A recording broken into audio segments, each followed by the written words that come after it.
we're all at most 1 degree removed from some kind of mental health episode or a mental illness. If it's not us, it's a loved one or a friend or a family. And so, what the data shows us is that 1 in 5 Americans report suffering from a mental illness at some point in their life. That's only counting the reported cases. I think it's underreported in a real way. But if it's 1 in 5 Americans that experience mental illness, that means 5 in 5 Americans have a friend or a loved one or somebody in their orbit that has experienced some kind of mental health struggle.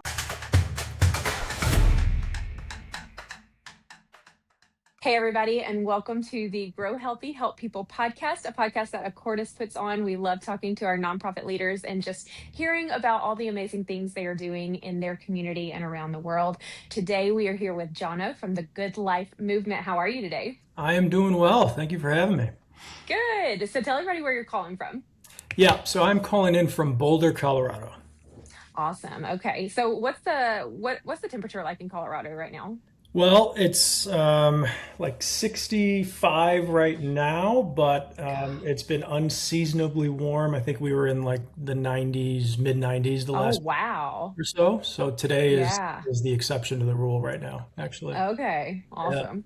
yeah. Well, before we get into all the great things you guys are doing, because we've talked before and I know how amazing it is, I want you to tell us a little bit about kind of your backstory and what led you to being in the position that you're in with the Good Life movement today. Yeah, and I appreciate the opportunity to come on today, and I'm a big fan of you and Accordis and everything you guys are doing. So thank you for the opportunity to share our story. It's interesting because this is the first nonprofit I've ever worked in. I've come from the private sector. I started a business after college and then ran another one here in Colorado for a few years. But then everything changed for me in 2024. I lost my father to suicide after he had been battling with bipolar disorder. And the 2 years leading up to his suicide, I saw all the ways in which that diagnosis specifically led to secondary treatment by the hospital systems. Of course, the insurance companies were denying things left and right, but then even his family and friends, certain people in his world, in his orbit, he just didn't know how to talk to them about it. And I started to see all the ways in which mental illness in this country is just treated differently than physical illness. And it's across the board. It's not just the hospital systems and it's not just the insurance companies, but it's the way we talk about it in at the kitchen table. It's the way that we talk about it with family and friends. It's the way employers try to treat those things or uh, don't accommodate for it in a lot of instances. And uh, watching those struggles layered on top of what was already a life-threatening illness for him, I feel just kind of compounded the issue. And ultimately, after 2 years of struggling with it, I mean, I think he had it for much longer, but he'd only been diagnosed about 2 years prior. Yeah, ultimately he took his own life, and I blame that in part to the system in which he found himself in. He was 67 years old at the time, and he comes from that generation that just didn't talk about their emotions or their feelings. So I kind of liken it to him finding stage 4 cancer rather than stage 1. I think it was just too far along, and he wasn't equipped to deal with it. Um, and so what that really inspired the work for us to start the Good Life movement, which is focused on a mental health civil rights framework, because my experience with his struggle was that this was a civil rights issue in the sense that he was being discriminated against just because he had the wrong disease set. And had he been diagnosed with cancer or heart disease, not to suggest that those are a picnic because they're not by any means, but our society certainly deals with those illnesses differently than we do mental illness in this country. And so that was sort of the impetus behind it. And then the more work we've done in the space and the more research and all the things that we're doing here at Good Life Movement, just the more certain I am that this needs to be framed as a much larger social issue than just a healthcare reform question. Yeah, absolutely. So tell me about what do you guys do as a whole, and like what types of programs do you offer to raise that awareness and to work through those things in your community, and kind of what's your reach in the Good Life movement? Tell me about those things. Yeah, so the organization is actually pretty nascent. So when my father passed in 24, it was probably a little over a year after that the Good Life movement really got stood up in earnest. It had existed prior to my involvement, but There wasn't a ton of direction other than the fact that the original founder knew that it needed to be some kind of social movement. But what that was and how that looked around mental health was still very much up in the air. So when I came in as executive director in 2025, that's when I sort of put this new lens on it that, okay, we're going to put together a mental health civil rights framework, which essentially is a bill that has 8 major titles in it, and it covers everything from criminal justice reform so that people aren't sent to jail just because they're having a manic episode or they're, again, they get the wrong kind of illness and instead of being taken to the hospital, they're taken to jail in a lot of instances. So one of the titles deals with that, but then we touch on everything from healthcare reforms, that is a big piece of it, to education standards and workplace safety standards, and even implementing things at the national level that would secure mental health as its own department within our federal government, and then its own funding would open up for breakthrough therapies and moving certain drugs off of Schedule One so that they can be researched better. And what we're trying to do initially is to actually focus on different states to have them adopt a version of this at the state level. And there's kind of two schools of thought there. One is that when we look at other social movements of the past, whether it was women's suffrage in 1920 or the civil rights movement in the 50s and 60s, or even something more recently like marriage equality, what those organizations and what those movements successfully did is they actually got states to adopt a state constitutional amendment or some kind of legislation at the state level first. And then what you see is once you get to a little over half of the states adopting a measure, then the federal government tends to tip over in favor of that similar measure. So we want to take a lesson from them and start with different states to adopt a state constitutional amendment that would enshrine mental health as a civil right. And the other school of thought or the other lesson that we're taking is that the state of Oregon, as recent as 2022, passed a state constitutional right to health care in their state. And since then, it has then forced all the health insurance companies that want to participate in that state's marketplace to rise to the occasion and actually present affordable options. And the state is even going so far as implementing a public option that I think they're going to start in 2027.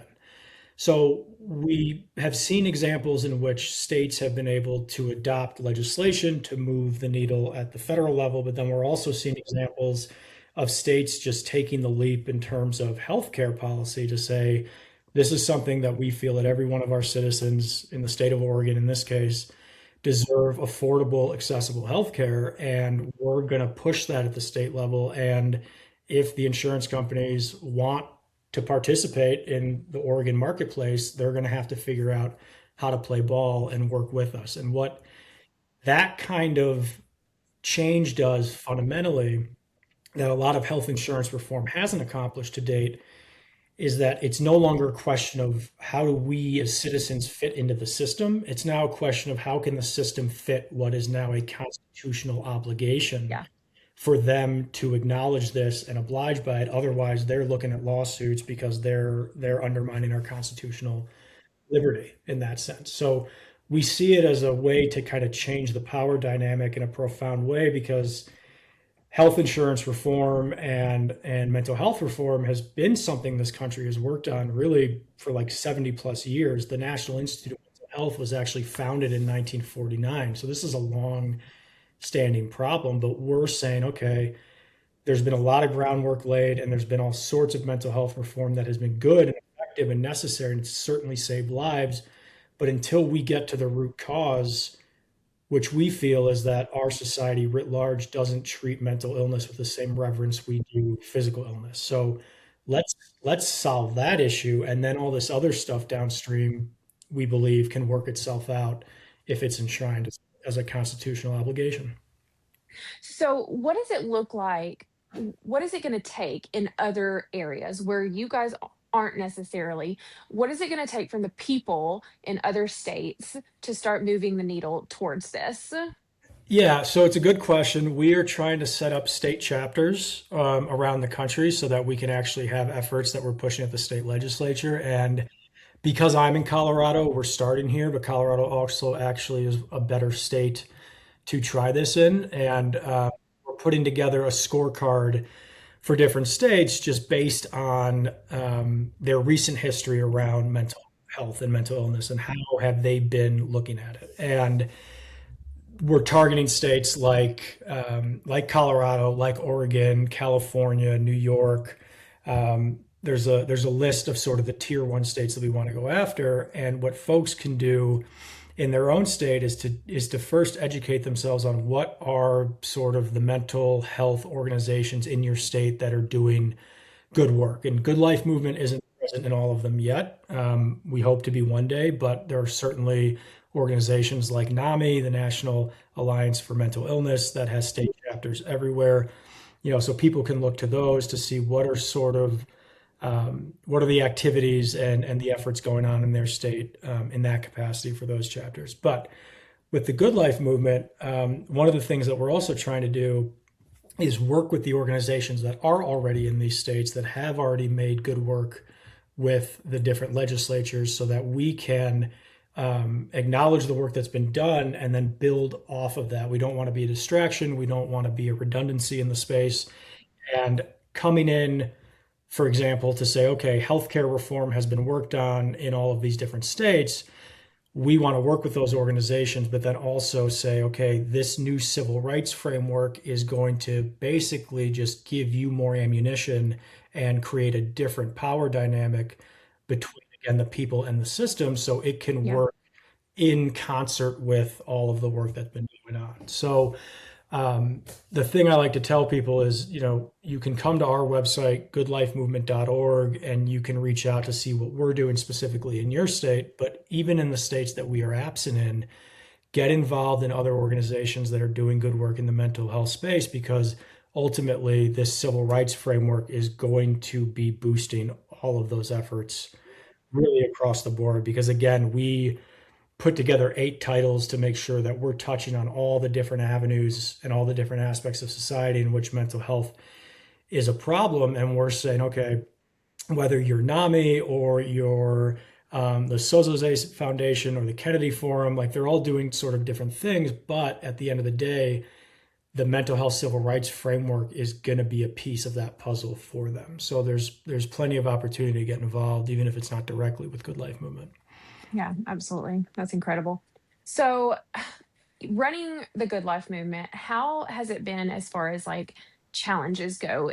Are you seeing challenges more on like finances and really raising money, or is it more along the lines of raising awareness, or is it more along the lines of the political side of it? Where do you see your biggest challenges? Yeah, and that's a great question because we got to try to tackle all of it, and it's a matter of, where do you put your time and your resources, especially when you're a smaller nascent nonprofit like we are. Right now, I'm the only full-time employee, but we have a board and we have advisors who are donating their time and their energy, which is great. But one of the things we're trying to do with fundraising is to bring in a larger team so we can really start pushing it into different states, and then also to stand up some of the programs that you had asked about earlier. We have desires to put on a mental health civil rights event in these different states that we want to try to go after first. We have programs that would raise awareness, and we have education programs to try to get the word out and just marketing efforts to let people know that there is a civil rights framework that is being pushed. But all that takes funding. So I would say funding is probably the biggest hangup at the moment, just because those programs and educational efforts, especially in the day and age that we're living in today, it takes a lot to get people's attention for something. That's just where we're at. And so, um, unfortunately, it just takes a lot of money to be able to put in to the digital ad spend or putting out the events and getting the word out in the community so that you can then educate people about it. So fundraising, I would say, is first. The political side is interesting because all of the surveys that we're doing and the polling that we've partnered with other organizations on show us that this is actually something that most Americans want to see. They want to see mental health treated more seriously, because when you ask people, and if they're willing to be honest about it, we're all at most 1 degree removed from some kind of mental health episode or a mental illness. If it's not us, it's a loved one or a friend or a family. And so, what the data shows us is that 1 in 5 Americans report suffering from a mental illness at some point in their life. That's only counting the reported cases. I think it's underreported in a real way. But if it's 1 in 5 Americans that experience mental illness, that means 5 in 5 Americans have a friend or a loved one or somebody in their orbit that has experienced some kind of mental health struggle. And so they would hear the story about my father and it would probably sound very familiar. The ways in which the insurance companies gave them the runaround and put a financial burden on top of what was already a health issue, the ways in which the person felt isolated or stigmatized or shamed because of their illness and they didn't feel like they had the community support around them.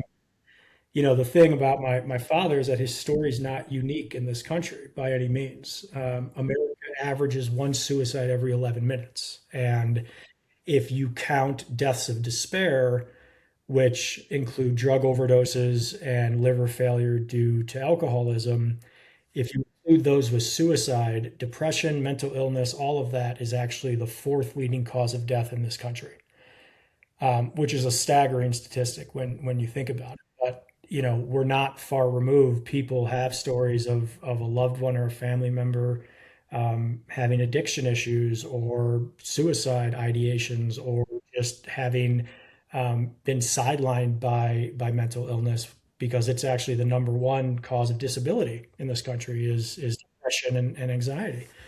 So it's really far reaching when you actually look at the numbers. And when we run the surveys and partner with the orgs that we do on polling, we find an overwhelming majority of this country, and it's across the political spectrum, would like to see something done around mental health. And so the most recent survey was 92% of Democrats, 87% of independents, and 87% of Republicans would all like to see mental health as a policy platform position for candidates that are running, and they were all more likely to support a candidate who made mental health a priority in their stump speeches and in their policy platforms. And you don't get Democrats and Republicans agreeing on anything like that in this country anymore. And so what's interesting for us when you ask us sort of where the obstacles are, I don't know that the political hurdle is as big an obstacle as it might seem because we know that the numbers are there. The challenge, though, is that we know that people are really willing to express this desire and they have this sentiment when they have the safety of the anonymity of an online survey where they don't have to then divulge um, that it's them or it's a family member. They can just say, yes, I would like mental health to be treated more seriously, but don't ask me who I am or who it is in my family. There's still a huge hurdle in terms of the stigma around it. And so getting people who we know feel this way to then be able to publicly state that or to come to our events or come to one of our programs or come to a rally that is around mental health. Like it's no coincidence that you've never seen a march on Washington for mental health. You've never seen a big rally for mental health because people still feel shamed about it. I think large in our society and they don't want to come out. So part of what we're trying to do is get the funding in place so that we can do these programs and we can sort of be the green light for everyone to say, no, it's okay to come out and talk about it. And if we need to be the first group to kind of do that and organize those big events that make it okay, we see that as part of our obligation as well. And then the hope is that this silent majority, which is really what we see it as, will come out slowly but surely to participate in these events, and then we can normalize that conversation. And we also see the packaging of mental health as a civil rights issue as sort of a vehicle to invite people to have the conversation without necessarily having to express whatever their personal maybe issue or struggle might be. Well, let's frame it as a political conversation. Let's frame it as a civil rights issue. Then you can participate, and it can just be a political exercise for you rather than being some kind of confession if you are still reserved there. Ultimately, we hope to get mental health to a point in this country that it can be talked about as casually and matter of fact is we do, I had the flu last week, so I couldn't come out. Well, I had a panic attack last week and couldn't come out. Like, I would love us to get to a point where it's just that sort of benign. Um, there's a lot of work to do there, but ultimately that's one of the goals too. Yeah, absolutely. Well, guys, if you're watching this as a nonprofit leader, especially, raising awareness for your nonprofit can be a huge challenge for any nonprofit. And what I have learned over the years, and something that we do at Accordis, is really help nonprofits use their voice to share their story. People want to know the why behind what you're doing. The why is what tells them your story and what resonates with them and what gets people excited about your mission and your vision. And so, if you're a nonprofit and you need help or guidance on how to market what you're doing, how to get your voice out there, how to spread awareness, we can help with those campaign strategies. We can help you do that. So, our link will be at the end of this podcast episode. Please click on that if you would like to talk more. Um, I I absolutely love what you guys are doing because the more I think about it, so my daughter has crippling anxiety. We had school refusal, we had to pull out to homeschool. We've been struggling with this for a really long time. And even just on that basic level of a child not getting resources in a public school setting was so frustrating. Mhm. And you know, the older you get, the harder things get. It doesn't get any easier from there. And so I think what you guys are doing is so important and so incredible because people need that voice and they need to feel safe sharing it, because they already, like you said, feel all this shame. And so I think it's so important for people to create a space for them and a place where they can feel like they can, like you said, it's another thing. It's the same as having diabetes or, whatever it is, you treat it the same way. It is a medical issue, and that's how we need to be looking at it. So, Yeah. looking forward, how can people help the Good Life movement right now? Can they donate to your mission through your website? Funding, are they able to donate funding wise? And then, as far as getting involved, if they're in your community, how can people get involved with you specifically talking to them? Yeah, and I appreciate that. But before I go to that, I wanted to just touch on what Yeah. you had raised quickly, if I could. Yeah, absolutely. In 1992, the country passed the Americans with Disabilities Act. And you and I are probably too young to remember a time before every public space, including public schools, had wheelchair accessible Mm, ramps and we had the automatic doors. But there was a time in our country before all of that was in place. And that's what necessitated the 1992 Americans with Disabilities Act. But the civil rights argument there basically was, especially in a public school, all kids who are in that state have to be able to literally access that building to get their education. And so that education needs to be accessible for children who are even physically disabled and in a wheelchair in this case. Now you look at today and you have things like anxiety and depression or other things that make it difficult for kids to access public education. Instead of denying them access, and this is where the civil rights issue comes in, we feel the school should be obligated to provide the services the same way we installed ramps and automatic doors so that kids with physical disabilities could get there. It should be no different for kids with some kind of anxiety or depression or whatever the issue is. And so that's a great example of where we've seen movement in the past in this country when enough of us get together and we recognize that there's an injustice and there's a problem there, and we say, hey, separate but equal is not equal. We learned that all the way back in the 50s.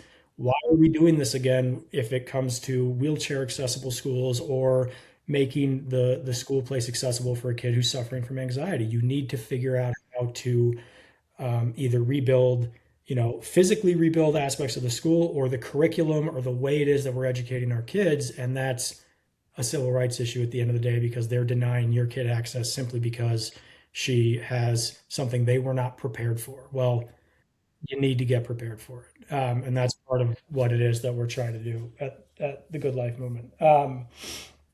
So if people want to get involved, yeah, they can go to our website, goodlifemovement.org. We are taking donations to help set up programs and education efforts everywhere from in-person events to just online digital advertising. If you are in one of the states that I mentioned earlier and you want to know how to get involved really in earnest with what it is that we're trying to do, feel free to email me directly. And my email is jono, Jono, at goodlifemovement.org. And then there's also a newsletter you can sign up for on the website. And you can also find us on social media. And just following us and sharing the post is also a great way to get the word out. And then I'd also say if you or someone you love is suffering from a mental illness at the moment, have this conversation with them and really try to understand how it is that society is kind of boxing them out in more Yeah. ways than just the health insurance. Because I think that's probably the most obvious for folks. But there are all these other avenues like trying to go to school and not being able to get the same education as your peers. There are all sorts of ways that someone with a mental illness is being stigmatized and sort of discriminated against. So I would invite that conversation to be had. And I think everyone will be pleasantly surprised by how forthcoming folks are about their own experiences once you open that up to them. And, be brave enough to put it out there. And then again, based on all the stats that we've seen, I would be shocked if it was not reciprocated and someone then shared either their own struggle or a struggle they've witnessed a family and friend having. Yeah, absolutely. Well, guys, we're going to put the website, the link to their website at the end of this show. So please go check it out, especially if this is something that really resonates with you. We all know someone who struggles with mental illness or any kind of struggle, and we can all truly connect with that mission. I encourage you to use your voice and talk to someone yourself if you're struggling, because typically everyone else around you is also struggling with something, and everybody's just waiting for one person to say something. And so use your voice, help others, be there for others, be a listening ear, be a kind ear, and just help in whatever way you can. Get involved, educate yourself. Education is the most important thing you can do. Get knowledge, see what is happening in your own state and how things are being handled. And if you would, again, like to donate or give to the Good Life Movement, you can do that at their website. Jono, it was so good talking to you today about this. Thank you so much for everything you're doing for the mental health awareness. And I think you guys are doing amazing things, and I look forward to what you're doing in the future. Awesome. Thank you, Brandy. I appreciate it. Absolutely. We'll talk to you guys next time. Thanks.